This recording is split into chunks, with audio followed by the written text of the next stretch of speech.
Haitham is one of the best DPS in the entire game, and in this video we're going to talk about why that is, how you best should build him, and what teams will make him shine. But we're also going to talk about the problem of Dendro, and how the element that makes him one of the best DPS also makes him one of the easiest skips. Welcome to Jello Impact, where we build and test every single character to help you decide who you want to wish for and build. We're not going to do a whole big explanation of Haitham's kit. He gets a Dendro infusion from his skill, from his burst, and from charge attacks. Doing any of these things gives him mirrors, which increase his damage, boosted by his skill. So you want to level his skill first, then either his burst or normal attack. For a very quick updated build guide, you need to level 90 him, very important. You should level his talents with the priority being the skill, but they're not as high priority as leveling him, getting good crit stats, getting good weapon, etc. Because the spread reaction, which he does most of his damage, doesn't rely on talents, but he still does good talent damage, so you want to level them. For his weapons, obviously his signature is the best. The second best being is Chiori's weapon if you happen to have it, which I'm very sad about because Jade Cutter looks so much better, but it is what it is. It's even better if you happen to use Zhongli on the team, but it's still his second best in slot, even if you're not. After those three, the rest of the 5 stars are pretty equal with Mist-Splitter and Haran. Harbinger of Dawn is very close to the 5 stars, but you do have to keep his HP above 90, which can be tricky to do if you're skill issue like me, but if you can, it's a really good weapon. Wolf Fang, also very competitive with the other 5 stars at R5, and at R1 it's more competitive with the other 4 stars, such as Iron Sting or the Umbrella, but a lot of people in practice may have the Wolf Fang outpace them, even at lower fines, because the crit rate makes it easier to build your character. Overall, he's a guy who has lots of good weapon options, so pretty much no matter what thirds you'll have something good for him. For artifact sets, Gilded Dreams is his best in slot. If you're using Marie-José with Farina, they are very close. Similar to the other one, because it gives so much crit rate, you can, in practice, get better stats. Because you don't need to get as much crit, you get more value from Elemental Mastery. So you might find that your Marie-José performs better. You can always use the Genshin Optimizer to find what's better, but in general, Gilded Dreams is what you're going to farm, especially since you need Deepwood for Nahida anyways. So more than likely, you'll want to farm for Gilded Dreams, but a 2-piece EM, 2-piece Dendro, or 4-piece EM are going to be good too. But I think with how efficient Gilded and Deepwood is, you might as well farm Gilded for him eventually. If he's going to be solo Dendro, which might be more relevant in the new endgame that's coming out as well, you might want to consider 4-piece Deepwood for Haitham, or at least have that option that you can switch to. You want to do EM, Dendro damage, and crit, either crit rate or crit damage, depending on whatever you need. Personally, I look for about 200 crit value from my artifacts, and somewhere approximating a 1-to-2 ratio to determine if my character is good or not, but there's other considerations, such as how much EM you get from your substats. Energy recharge is harder to pin down. It depends on what rotations you're using, what characters are using. Sometimes I wish I had a little more, although usually I'm fine with 110. I would aim for 120 to be safe as a general baseline, and then adjust up or down depending on your team. For vertical investment, his constellations are some of the worst in the game for limited 5 stars. You really don't want to be investing into Haitham's constellations.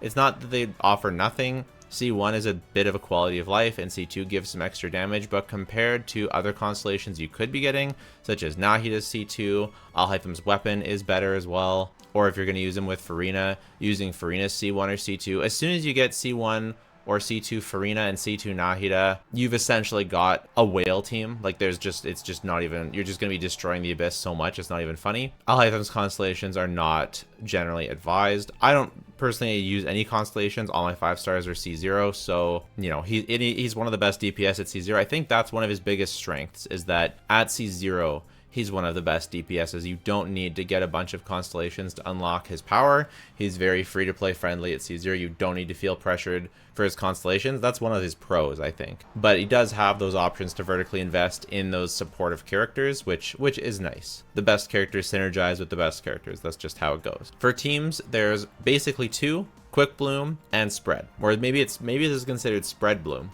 Generally considered his best team is Farina, Nahida, Kuki.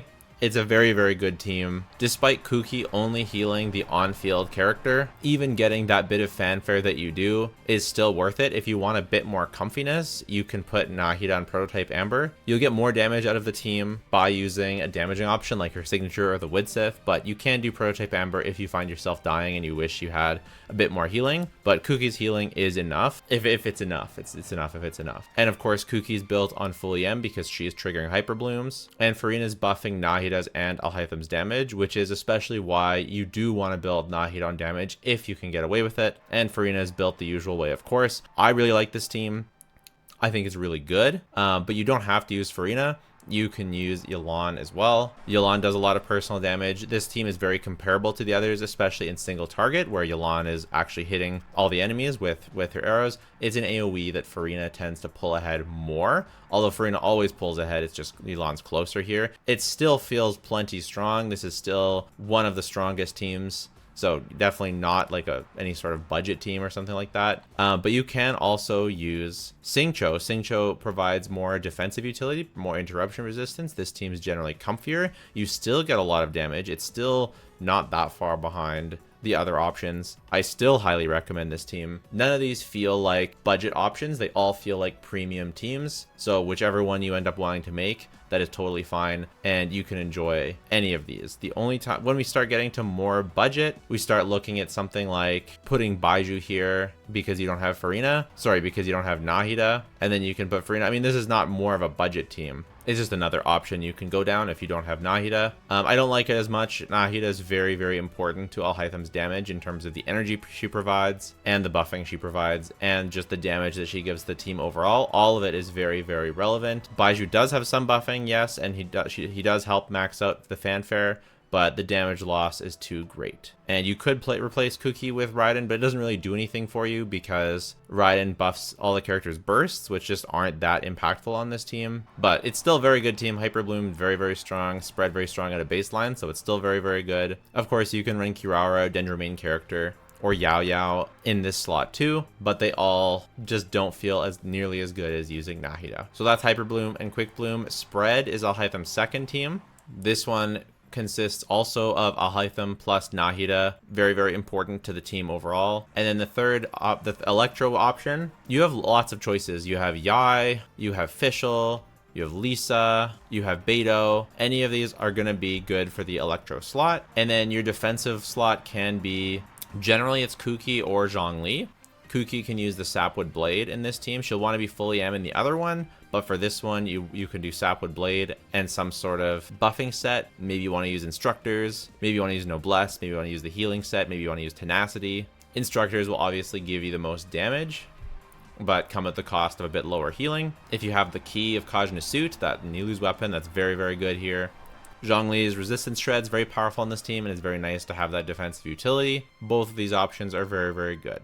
You can also just do anything and put some other defensive character. You can put another Dendro. You could use Beidou as your defensive utility, I guess. You could use Kiraura, Baiju, Yao Yao as like a third Dendro, but it's better to not do any of those things and just to have Kuki or Zhongli. I suppose Daona does have a little bit of synergy since she buffs the on-fielder's EM, so you could consider that if you don't have Kuki or Zhongli. That might be the best option other than those two. Now, I did want to do a quick section with rotations. So this rotation is going to be a little bit different than I would normally do it. Normally I do Furina first, then Nahida, then Kuki. But because I want to tag all three Mega Kenkis, I'm going to do Nahida, then Furina.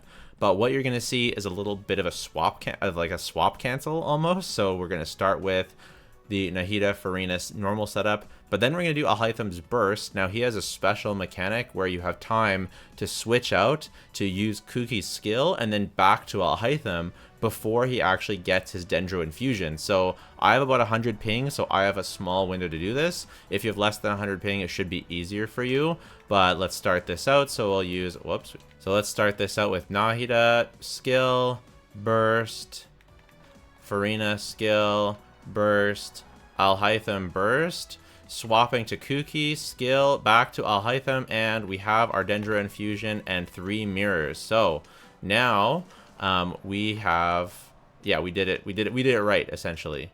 They're not very nicely grouped up, so we're not gonna get like a crazy clear here, and we're gonna do a whole other rotation again. This time, let's see if we still get it because we were knocked over. Yeah, so you can see this is perfect. We actually missed our infusion this time. So that's because our Kuki got knocked over as I was switching to her.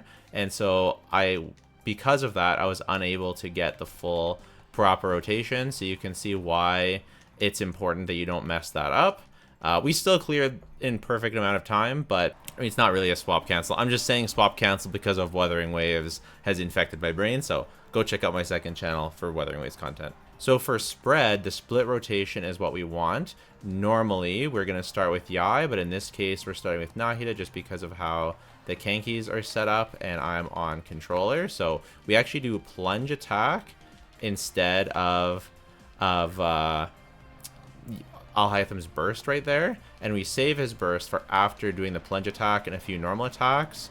And now we're doing his full-on combo, and this is the split rotation, and it's basically just better for spread. Sorry, it's very hard to talk while not dying to all of this. In this case, I think I will burst just so I don't die and so I can finish with a nice clear. But normally, like you saw, I wouldn't have bursted normally. I just continue my rotation that way. But yeah, so that was a pretty decent clear. Not the greatest of all time, but that's the idea for a split rotation. If you want like further rotation optimizations, there's like other cancels you can do with Nahida's charge attack, and then you can actually use Nahida's charge attack and it finishes while you're swapping out. But I'm not doing that, but you can look up other great Alhaitham clears. J-String did a great video on the split rotations. Lots of YouTubers did. I always recommend watching clears from the mains of the characters that you want to play so you can get different ideas and see how people are playing those teams. Just make sure you always look at their constellations and weapons, because a lot of times they'll use C2 Furina, C1 Furina, C2 Nahida, and it'll be unrelatable, but you don't need any of that to have the good clears that I get. Everything is C0. Now, moving on to Alhaitham's value and power level, and we'll start with power level. I think that he, if we're talking C0 5 stars, I think that he is the third best DPS in the game. Check out my top 5 DPS videos if you want to see who number 1 and 2 are. But I think he's very, very good. I think he's one of the best. But I don't think that his performance is that much ahead of the other DPSs in the game. So yes, I do think he's the third best, but I think a massive host of characters are very, very close. Wanderer, Navia, Linny, Hu Tao, Raiden are all very, very close when we can consider full teams and all of that sort of thing. But the reason why I say this is because I don't want you to feel pressured into getting him because he's one of the best DPSs, because he's a Dendro DPS and he's the best Dendro DPS in the game. There's so many good DPSs, like very, very good DPSs in the game, and the distance between them is very, very small. Genshin is very good at balancing their game. They don't generally have too many characters that are head and shoulders above the others. Even Arlecchino and Neuvillette are not, so they are just spoiled who the top 2 are not so far head and shoulders above the rest that I would actively encourage anyone to get them. I encourage people to get the characters that they vibe with. Obviously, if you want to get good characters, you should get good characters, but make sure you actually enjoy playing the character, because if you don't enjoy playing the character, then you're going to struggle to clear with them. If you don't have a character's best teams, you're going to struggle with them. And that's pretty much across the board, except for maybe Neuvillette. So what is the problem of Dendro, and why does it make Alhaitham, in my opinion, one of the lower value pulls? It's because Dendro is just so strong at a baseline. Hyper Bloom at a baseline is so strong and has such great synergy with itself that although yes, pulling Alhaitham can really give you one of the strongest teams in the game, not pulling Alhaitham and pulling someone else or just using a different support is just not very far away. Hyper Bloom, in my opinion, is still one of the strongest teams in the game. Nahida, Yelan, Xingqiu, Kuki, or nowadays you can replace Xingqiu with Furina and she's going to be buffing Furina, or buffing Yelan and Nahida. These are very, very, very, very good teams. And it's essentially Alhaitham's team. It's just that you replace Alhaitham with one of the other good characters. You can also put Fischl in these slots. You can put even Keqing or Sino or Yoimiya and make these you know, quick bloom teams the other way. Instead of spread bloom, they're quick bloom. You also get Tighnari. For a lot of people get Tighnari from the standard banner, and he's a good option too if you like to play him both for spread and now for quick bloom with Farina. So and because Haitham really wants Nahida for his best teams, you've already got the kingpin core part of these quick bloom, hyper bloom teams with Nahida. You don't need to pull Haitham to make these teams. He doesn't unlock, I mean, he unlocks spread, so there's value in that, but he doesn't unlock hyper bloom as a core. It's Nahida and Kuki that unlock hyper bloom as a core, and it could be that we get Kuki on the banners. We'll have to wait and see the banners. I'm really interested. These could be huge banners. These could be Kuki, Chevreuse, you know, plus third character banners. This could be big. But all I'm saying is that Dendro at a baseline is so strong, and even more than Dendro, Nahida is so strong at a baseline that she sort of makes other Dendro characters less relevant because of the fact that she exists. She's just so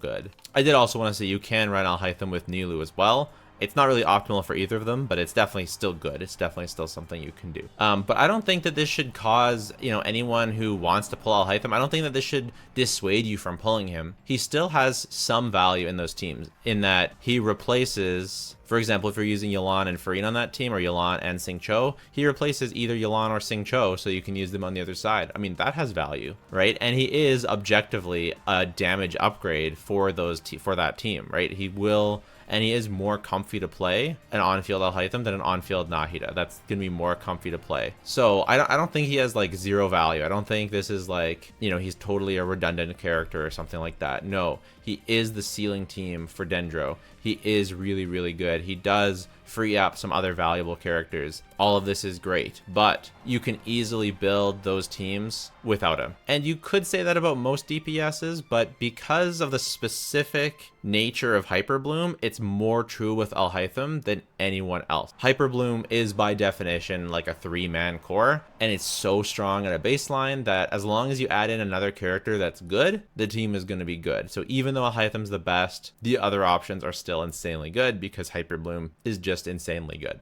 And what do I think this means for Dendro's future, for Dendro as a core? What I would love to see, what we really need is Dendro teams that specifically don't want to use Nahida for some reason, or they can get away with not other teams other than Nahida. Because that's really the problem I have with Dendro right now, is that every team wants Nahida. She's like Dendro the character. Even Haitham teams, you know, the best Dendro DPS wants Nahida. You can't, Nilou wants Nahida, all Hyper Bloom wants Nahida, Spread wants Nahida, Burning wants Nahida, Burgeon wants Nahida. And yes, you can run Haitham, you know, without Nahida, but it's a lot worse than running Nahida without Haitham. So I hope that we get more, they can play around with things, and maybe when they introduce Burgeons, like dedicated Burgeon carries, they make it so that other characters other than Nahida can be used, or dedicated Burning or dedicated Hyper Bloom, that Nahida is not the only option, so it's just that Nahida isn't as ubiquitous. There's lots of other teams that don't use Nahida, but not a lot of Dendro teams that don't use Nahida. I don't even know if there's any. Well, with Chlorant coming out, even Quicken's best team will use Nahida now. So a lot of Quicken right now, like Yai or Keqing or whatever, doesn't right now, and that's the only team that doesn't use Nahida, but with Chlorant, even that one will. So there you go. That's Haitham and the problem with Dendro. Let me know your thoughts. Let me know if you're gonna get him. Take care. Bye for now.